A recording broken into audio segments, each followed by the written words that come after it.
evening and welcome to Burn News and Views. I'm your host, Don Burgess. And with us tonight, we have from the OBA, Craig Cannonier, Shadow Minister of Works and Engineering and Tourism, as well as Senator Douglas DeCouto, who's the spokesman for Finance and Tourism in the Senate. Welcome, gentlemen. Thank you, Don. Thanks for having us. Glad to be here. Okay. All right, so I guess the big tourism issue right now, without a doubt, is the Fairmont Southampton and the deal or legislation to help get the hotel back open again and hiring Bermudians. Mr. Cannonier, we'll start with you. What do you see as wrong with the legislation as it is now? Well, I've weeks before we got to the debate in the House, and certainly before the debate in Senate, I put my concerns out there, not only to the public, but also to GenCom itself. Had the opportunity to meet with two of interested parties of GenCom, and I let them know that the major concern that I had was the 15 years of concessions. And if you recall, when the minister did actually read his statement when he laid the bill, I asked the question, is this going to be the new norm? And I asked that for a reason, and maybe we'll get into some of that. But to answer your question directly, my major concern with the bill was that we had gone too far with the concessions from 10 years to 15 years. And I thought that that was a bit of a stretch for Bermuda. And well, I think a lot of people would say might have the same sort of criticism with the airport getting 30 years of concessions to that. How does this differ from that, and why should it be different? Yeah, certainly. The airport, again, I'm of the opinion of this. Listen, governments have to make decisions. Again, the airport was something that we did not have to pay for.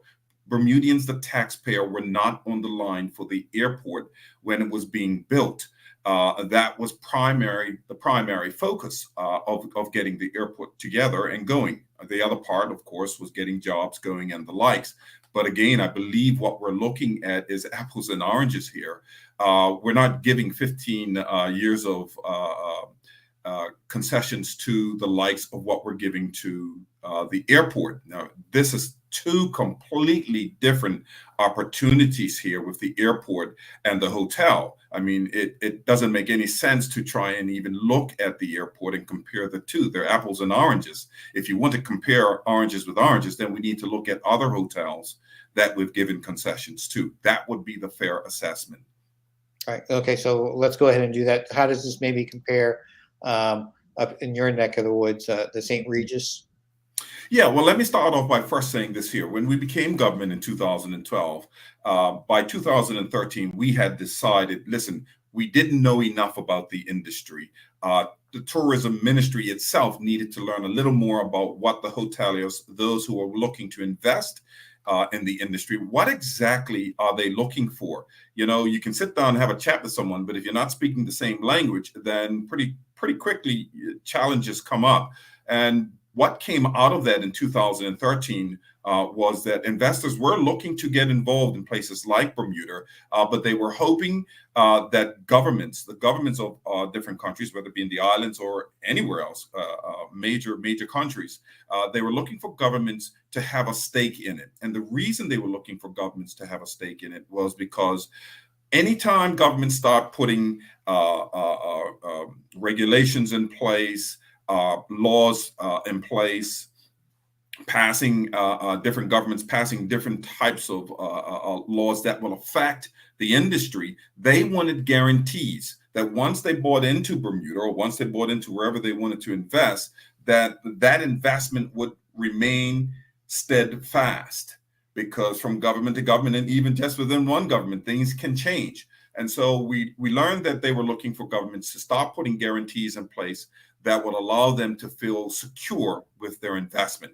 And so, hence, you saw with us, you saw the Lauren. We were able to get the Lauren up and going. We got also St. Regis up and going. Lauren, I believe they had 5 years of concessions. And these were new builds. You had St. Regis, again, another one who was given 10-year concessions. And this is a completely new build. You know, Southampton Princess is not a new build. This is a refurbishment. Based on the fact that we know the financials in the past, that Southampton Princess had always made money. In its heyday, it was making in the excess of 200 million annually. And so, again, why are we putting ourselves in a position that we're actually investing more than the ones who are coming here? This is a bit backwards to me. It's outweighed on the people of Bermuda, not the government, but the people of Bermuda. And that's important. It's the people of Bermuda who are going to have to foot the bill. So when you take a look at St. Regis at 10 years with their concessions, that's why I asked the question, is this 15 years going to be the new standard? And if that's the case, we need more information. The government has made no qualms, Don, about its historically, we know our immediate history, that they want to know more details. They even want to know information that is confidential, that is within contracts that, quite frankly, should not be shared. But in the past, like the airport, we shared information that should not have been put out there to the public, only to ensure that the public and the opposition at the time, which is PLP, had as much information as possible. This particular Southampton Princess has been riddled with the fact that, and I know Don is very passionate about this here, it was just complete lack of information, just complete lack of information. And we're debating on a bill and we really don't know where we're going with it. And all we had to do, all we could do was rely on the former finance minister, Curtis Dickinson, and what he had to say about the bill. I want to get Mr. DeCouto in here after I ask you one more question. Sure. So I appreciate your patience. So some would say the Morgan's Point issue was, and I think it'd be fair to say that was probably the biggest or one of the biggest failures of the OBA tendency when you guys were in power. How does this compare to that? A great question. Again, I had a meeting with GenCom, their representatives, and I thought it rather interesting that they would even weigh in on the Morgan's Point issue. I thought that they were getting political, and that's a no-no for a private business coming into Bermuda. I then realized why they were weighing in, and that after the fact has come to understand that GenCom is now trying to see if they can take over Morgan's Point as well. That's going to lead to a whole nother bag of issues and bag of conversation. But I don't have any issue with GenCom in and of itself. Under the OBA, they came in at Tucker's Point, and they made it very clear they wanted to invest in the island, and they did a great job at Tucker's Point. I even quoted Karim, the owner of GenCom, one of the main owners of GenCom. He said very clearly, one of the reasons, and I stated, I don't have the quote in front of me, but I will give it to you, Don. I said it in my statement in the House of Assembly. I quoted him as saying one of the reasons he came and invested in Tucker's Point was because of the new airport that was being built. And I found that rather interesting that he was weighing in on that. And I know why he said that. But when it comes to Morgan's Point, listen, this was a project clearly that locals, these are not foreigners. This was a local team who was looking to develop a piece of property. It started at Southlands, and then, of course, it wound up with an even greater piece of property up in Morgan's Point. And it had its challenges. But what was happening was government. We as a government was trying so hard to support them because it was locals looking to develop a piece of property. And we were excited about the fact that we had an all local team, 100%, trying to make something happen. They were not hotelers, and I think that's part of where some of the challenges came in. But I will say this, that if the OBA had been government, I can assure you that Morgan's Point would have not failed. It would not have been allowed to fail. And that was a grievance that I had. We did not have to pay off the creditors. There was no reason to pay off the creditors. In fact, when I talked to GenCom, one of them even said to myself, and I'm not afraid to, I'm being transparent here. They actually said no, that it didn't need to be paid off. And so why was government paying off this loan when it didn't have to at the time? There were solutions available to us. So I get the point that Morgan's Point became a real political issue. It became a concern for the locals that here we are now going to have to foot a big bill. I don't want to go back over old projects, because if I do, then I'll go straight to the hotel. Okay, and the hotel makes Morgan's Point look like an infant when it comes to pennies, when it comes to what the people of Bermuda have had to fork up. Okay, so and that was a project that was put up by PLP. I mean, it pales in comparisons, hundreds and hundreds of millions of dollars more than Morgan's Point. And so I don't want to go back into the historical challenges of the projects in the past. What I want to do is concentrate in on the here and now. Is this project good for Bermuda? And when projects, the first thing they look at is short term. How do we benefit short term? And where are we going to be in the interim term as far as the project is concerned, and how the taxpayer is going to benefit? And then long term, how are we as Bermudian people going to benefit from this long-term project that we're putting out? And so far, all we had given to us was the short term. It's going to create jobs. Well, I heard, we said that about the airport. It's going to create jobs, not just for the construction of it, but for the after. The beauty of a hotel is that after it's built, people get employed. Mm-hmm. And so we did not have any information outside of the short term that, okay, it's going to create jobs. So we need to look at this project in its entirety. And that's what the former finance minister, Curtis Dickinson, was saying, Don. He was saying, listen, we need to look at this in its entirety, because if we don't, we're going to wound up not just $200 million to the tune of the taxpayers having to foot, but we may wound up having to pay even more. And the reason he was saying that was because other hotels, Don, are now going to want 15 years. And they have the right to the 15 years. So not only are we giving up for Southampton Princess, but now we're giving up funds for St. Regis, for Lauren, for Cocoa Reefs, any other hotel. And in fact, even Airbnb now can write in for concessions. I cut you off for a second.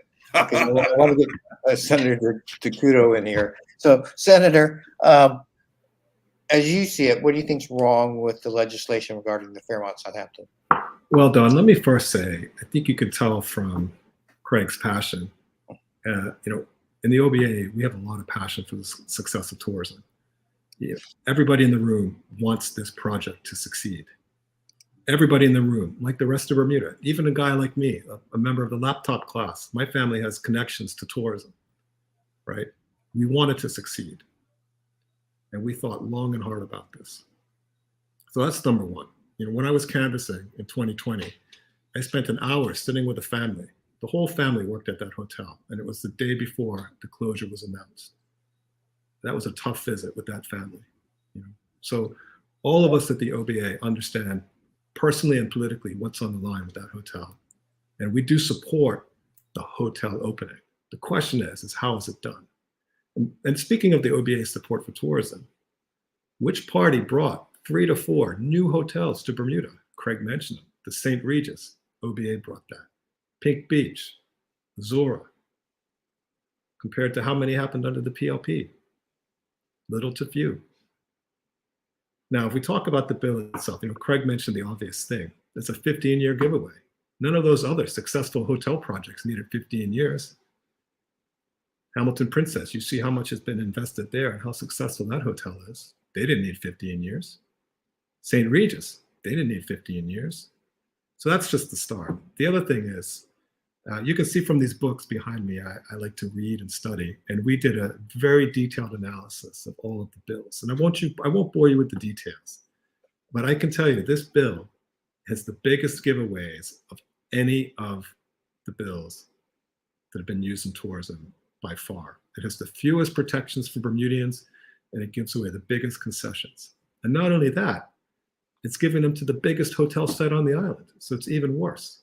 So we talked about the 15 years. I mean, another example is take the St. Regis bill and the 2017 Tourism Act.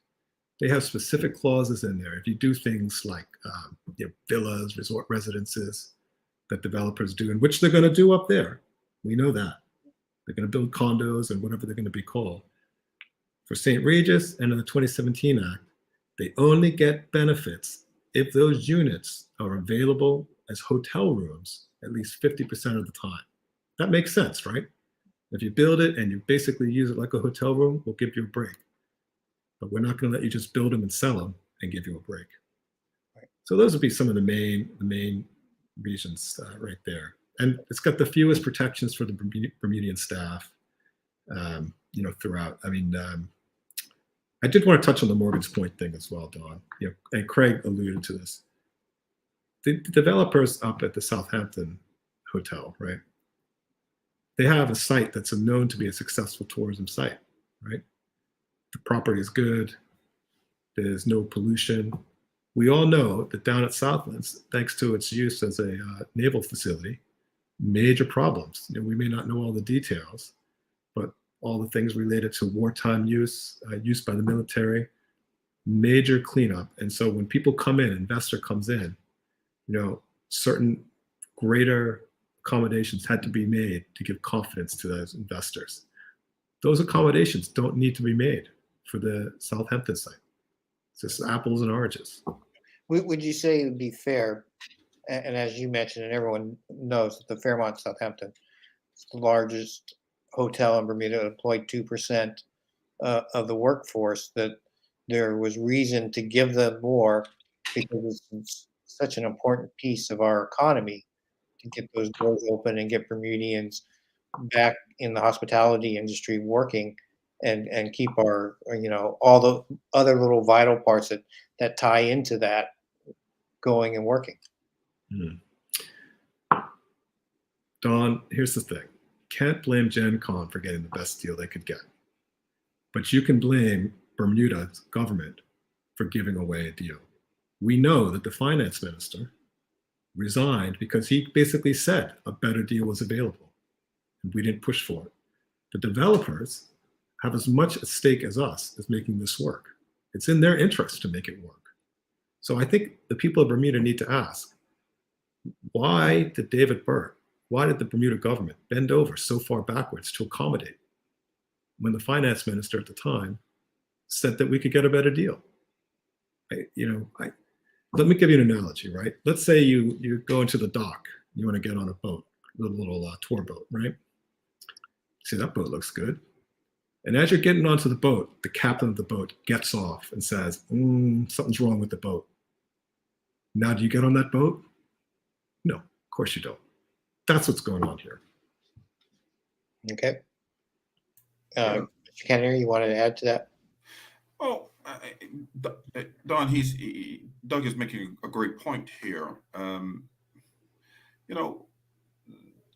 There are hotels there are investors right now who want to invest in hotels in Bermuda. They're not looking for a guarantee. There's money out there. One of the first flags that came up for Southampton Princess when it was bought out was the fact that the taxpayers actually had to foot a healthy bill of about $11 million. That was the first red flag that all of us, and I think that for the former finance minister as well, the flags went up to say, hold on a second here. No, obviously we need to step in and bail out the situation. But what exactly is going on about here? the redundancy payment to the workers, correct? That is correct. That is correct. And so if in fact that they had so much funding behind them, and they were able to, obviously COVID was a challenge for them. But at the same time, we know that there's money out there looking to invest. And you'll see very soon with some of the other projects coming up that many of these folk who are investing in Bermuda are not looking for these kinds of concessions at all. They were not looking for them. They're certainly going to ask for them now because we have spoken to some of them. They've done the right thing and spoken to government. They've spoken to opposition. And they have the money up front. I mean, the biggest difference between St. Regis and Southampton Princess was St. Regis had the money. They had the money. And so it was no problem with putting in, $25 million guarantee behind it, because we already knew the cash was there, the money was there. And so we could bank on that. And so that's why we went ahead and we had the concessions put in place. But what we have here is a case where funding had to be found. And obviously they took some time to get that funding together. But we were being asked to vote on a bill that at the same time, they still had not signed off on anything. And so we were just completely in the dark. We still didn't know where we stood financially, even after meetings had been had. So it was a bit of a challenge. Again, I'm grateful that GenCom is looking to move and get involved in this project, but we have to put those things aside. We're talking about the taxpayers' money here. We're not talking about GenCom. We're talking about taxpayers' money here, and we need to be responsible for that taxpayers' money. And just because we're asking questions, I get a bit concerned all the time that because we ask questions, it's deemed as if we're trying to just shoot something down. How do we get to the best result if you don't ask questions? If you don't involve yourself in the conversation as to what's going on? And so, this scattering conversations. Oh, well, the OBA is just saying no, just to say no. They did this project and it was wrong. Guys, we all want what's best for the Bermudian people.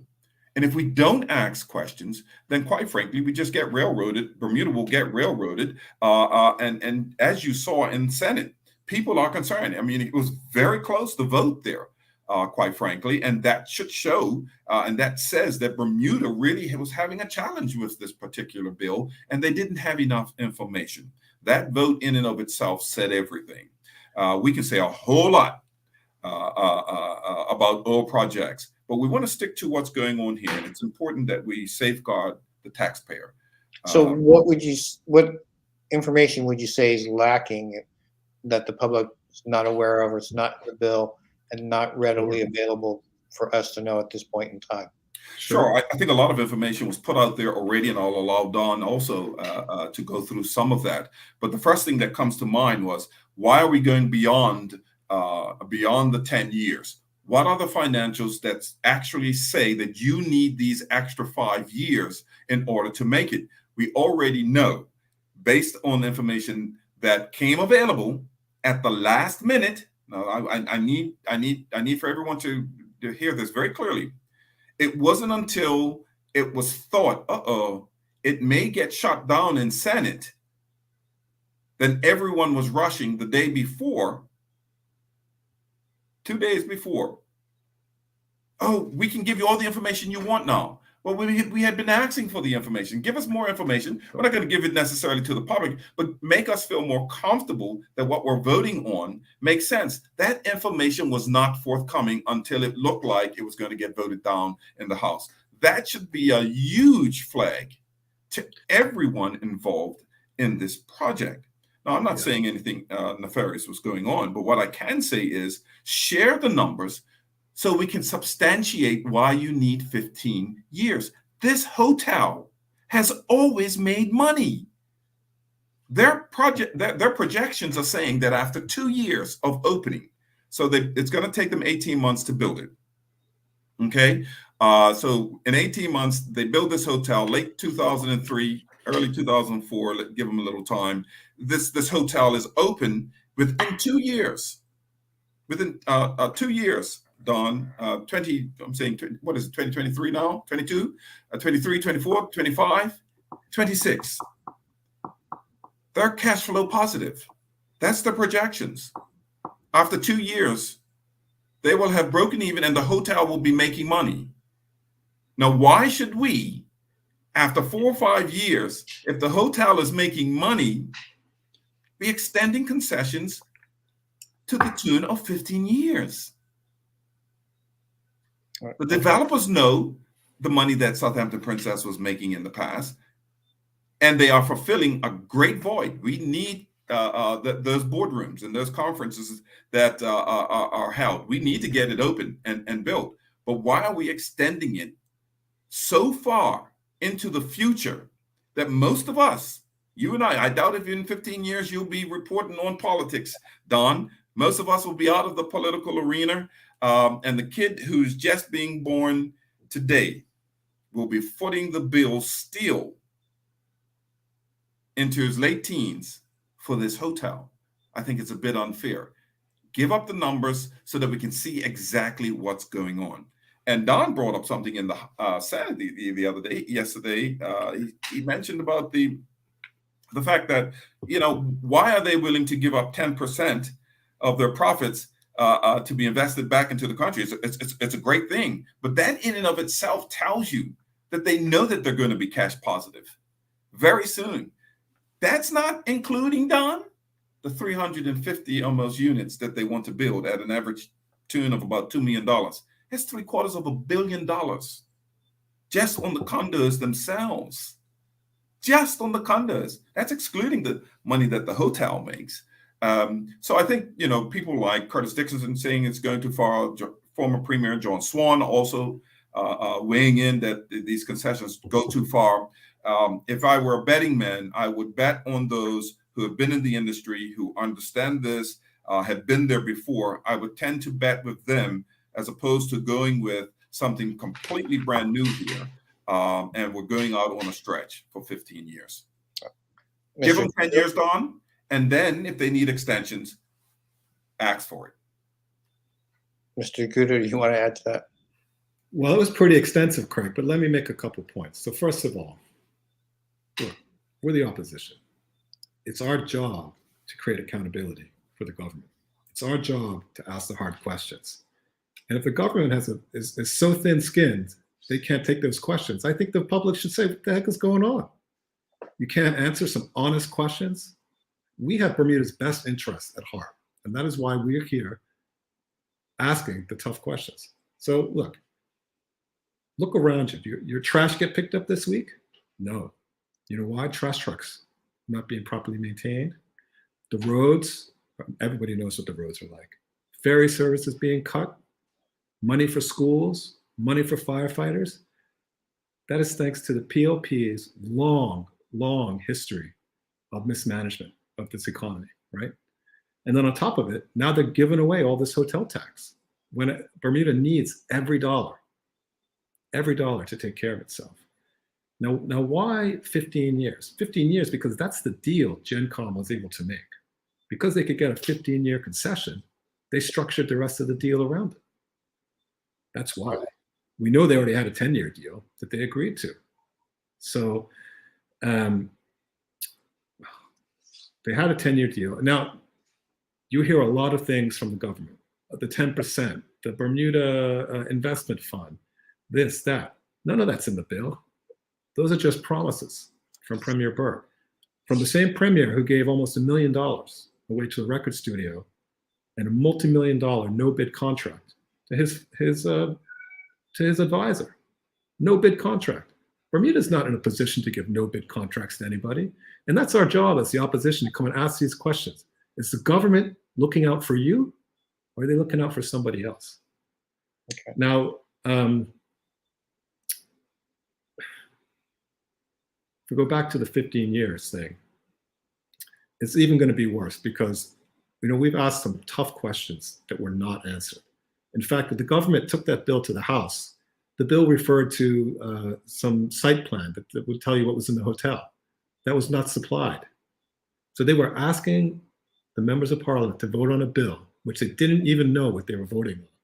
The Senate got that. And the only reason the Senate got that is because the independent senators asked for it. And the government knew that they didn't provide that. The independent senators would vote against the bill because the independents knew they could not support a bill, as the OBA knew, where the government would not even provide enough information for you to know what you're voting on. So why is the government doing that? Are they hiding something? You ask me. I don't know. Okay. I guess they just might not know what they're doing. You see what I'm saying? Mm. There are two other key topics, and for those who are real political junkies, you can go listen to the Senate from yesterday. Okay, so really quickly, because we're at a half hour already. All right. Okay. I asked multiple times, would this bill allow them to build condos tax-free, import duty tax-free, and land tax-free, and sell them without them being used as hotel units. Multiple times, I gave them multiple opportunities. Now, maybe it does, maybe it doesn't. It's not clear, but I can tell you the St. Regis Bill and the 2017 Tourism Investment Act have specific protections to cover that, which this bill doesn't. Okay. So you have to ask the question, why not? All right. You said you had two, so that was one. Was there another one that you wanted to say as well? That's the same. It's Same. Okay. same aspects of the same thing. Okay. Just one more, and then I'll let you guys wrap up. As an educator, I was a little disappointed. I didn't see anything in there tying the hotel to have some sort of guarantee. We're going into the new signature schools program, and the next signature school that's supposed to open up is tourism. Let me talk about that. Okay. Now, you've heard about the OBA bringing amendments. And the first thing I want to say is, it's not that we didn't know what we're doing. In fact, we consulted lawyers and we very carefully read the Constitution. And it's our view we should have been able to bring those amendments. And we still have that view, but we respect the ruling of the Senate President. But she did allow us to bring one amendment. And that amendment would have provided training for all Bermudians at that hotel, not just those in management. All Bermudians at that hotel would have been eligible for training. And I can't explain to you why all 5 PLP senators voted against. Let me repeat that. All 5 PLP, Progressive Labor Party senators, voted against expanding training to all Bermudians at that hotel. And that's the kind of training, Don. That's the kind of training that would look like a program like you're talking about. All right. I can't explain it. All right. So I want to give you both a chance to have a last word, and Senator DeCouto, we'll start with you. Don, we're here to protect the people's interests. We want this hotel to work. I'm just afraid that the PLP government has paid too far a price for it, and we're all going to be paying that price in the future. Okay, thank you. And Mr. Cannonier? Yeah, first I want to say thank you, Don. This is a great opportunity to reinforce our sentiments about the bill. I would like to close out by saying that I believe that everyone at the table, PLP, the OBA, the civil servants, were clearly at the table trying to negotiate what they believe to be was best for the country. Our job as the opposition is to ensure that we push that envelope. And with this particular bill, as large as it is, and as big as an investment it is for the taxpayers of Bermuda, who right now continue to suffer economically.